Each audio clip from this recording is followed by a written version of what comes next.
Hello students, welcome back to my channel. My name is Jagdeep. In this video series, we are learning about market structures. In our previous video, we talked about the introduction to producer's equilibrium. This video shall focus upon the total cost and total revenue approach to achieving producer's equilibrium. So without wasting any time further, let's get started. So according to the total cost, total revenue approach, a producer's equilibrium would be referred to a production level where the difference between the total revenue and the total cost is positively maximized. That means he is maximizing his profit at a given level of output, and beyond that the profit tends to fall as the output increases. Now, when we look at TRTC approach, we have two scenarios to look for. The first is when the price of the commodity is constant, and the second is when the price falls as the output rises. In this video, we are looking at price constant scenario. The price falling scenario is something we'll take a look at in the next video. Students, if you enjoy my content and want to help me grow my channel, please consider using the super thanks button below. Your support makes a significant difference to me, and it allows me to keep sharing valuable educational content for students like you. Thank you for being a part of my journey. The two important conditions for producer's equilibrium under TRTC approach, the difference between TR and TC, which is total revenue and total cost, is positively maximized, and total profits would fall after the maximization has been attained. Let us see how this could be depicted with this numerical example. So we are looking at the example where price is constant. So let us fill in this table and see if we can numerically prove both the conditions. So the first case is price is constant. So we are assuming the price to be constant at $10. So let us say this is $10 throughout. So we've listed output going from 0 to 6. So it's increasing. The price is constant at 10. Total revenue is calculated as price times quantity.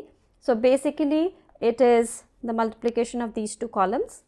So in this case we have 0, then we have 10, 20, 30, 40, 50 and 60. The next is profit. Profit is basically the difference between total revenue and total cost. So ideally it's the difference between these two columns. So let's jot that down too. So in this case it is minus 5, then we have positive 2, then we have 5, 30 minus 21 is 9, 40 minus 31 is again 9, 50 minus 42 is 8, and 60 minus 54 is 6. So all these figures below here are positive, that indicating positive profits. Now we are supposed to look at the condition where profit is getting maximized. So we have two situations. One is this, output level 3, and one is this, which is output level 4. We are having the maximum number over here, which is 9, indicating that yes, we are getting maximum profit. So first condition satisfies at both of these output levels. Which output level would have the second condition satisfied? The second condition said the total profits should fall after that level of output. So if we consider output level 3, we are still getting a high level of profit. So output 3 does not fulfill both the conditions. Output 4, however, fulfills both the conditions because this is the maximum profit that the producer could get. And after this level, which is output 4 level, the profit is falling. It is going down from 9 to 8. So this is the level of output where we are maximizing the profit, as well as the profit falls after that. Let's highlight this. I am going to go a little freehand here. So this is the level of output which is fulfilling both the conditions. Alright, so here is what we would write as producer's equilibrium. Prior to this, over here, what do we see? We are seeing an increase in the profits. So profits increase as output increases. And below this, what do we observe? We observe a fall in profits. So profits fall as output increases. Clear? So numerically it is proved that this is the level of output where the producer is attaining his equilibrium, because this is the maximum profit, and after that the profit tends to fall. Let's take a diagrammatic representation as well. I'm not going to stick to these numbers, I'm just drawing a generic diagram. So in this diagram, on the y-axis we are measuring total revenue and total cost, and output on the y-axis. Now when we talk about total revenue under prices constant, I forgot to mention that when prices are constant, we are basically talking in terms of perfectly competitive markets. So I'll jot it down, we call it as perfect competition. So for all those students who do not know what total cost or total revenue is, please take a look at the playlist named costs and revenues and then come back to this video. So under perfectly competitive markets, total revenue is an upward sloping curve and it is linear. So this is the total revenue curve. Why do we say it is a linear upward sloping curve? We can again take a look at the numerical example. So we can see that total revenue is increasing at a constant rate and it is increasing by 10 with an increase in the level of output. When depicted on a diagram, this is how your total revenue curve would look like. It will be an upward sloping curve and it is a linear or a straight line. Alright. Total cost on the other hand is an inverted S curve. So this is how it is going to look like. So this is your total cost curve. It's an inverted S curve. Let's name a few pointers on this particular diagram. So this is A, this is B, and this here could be labeled as, let us say, MN.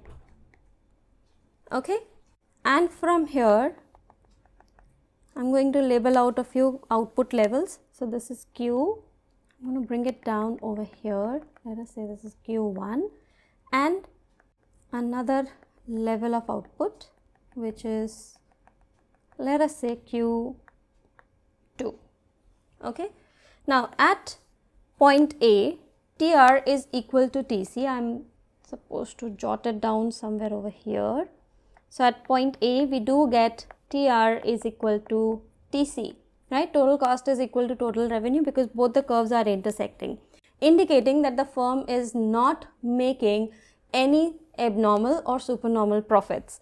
Post this point, the distance, the vertical distance between total revenue and total cost begins to increase, and it is maximum at this level, which is MN.